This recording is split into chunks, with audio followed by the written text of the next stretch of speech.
Hello, Kent, Brusso's Coachworks.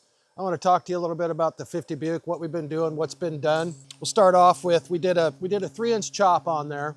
Took the roof down, slanted the B-pillars in, remade the whole back end of it, de-skinned the trunk because when you do these cars, you have to take a wedge out of the trunk. We'll show you how that turned out back there. But right now, let's talk about the front end. So we started off with the stock 50 Buick fenders.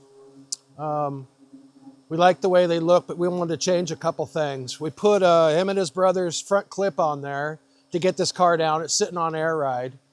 And when it was down a ways, tires kind of interfered the tire size wheel to run. So what we did is we re-arched, raised these wheel openings. We remade these on the Polmax, raised these up, spread them out just a little bit so we have tire clearance for turning.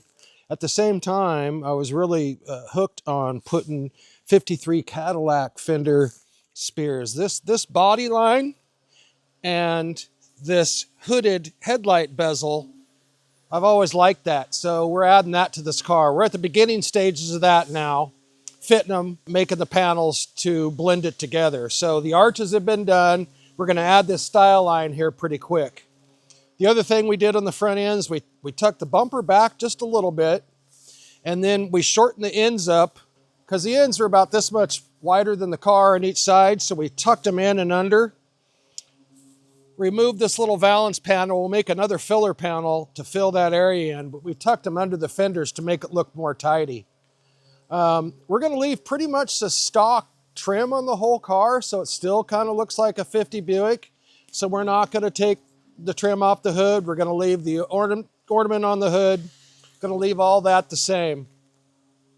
The hood now, if you know a 50 Buick, they're hinged both directions, so you can open it from either side. We're changing that.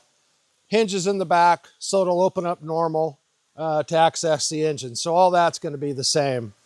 As far as the front end goes, that's pretty much it. We've cut out the firewall now, getting ready for the new engine and trans that are going in it. When they come in, we'll do a fit up of that, and then we'll build the firewall around that. Neat thing about this car is ton of room for engines. So I ordered a Wagner Motorsports twin turbo 427 LSX. That's going to be a party. And I did that instead of a supercharged one just for the wow factor. You'd expect to see, you know, a stock intake or maybe a supercharger under these big cars. I went for the twin turbo. We're also doing an 8L90 transmission. It'll be our first 8L with paddle shifters. So we're delving into that world so we can work it out. We're going to work it out on this car. So these other cars in the future that want 8-speed automatics, we'll have an idea of how to make everything work for our clients.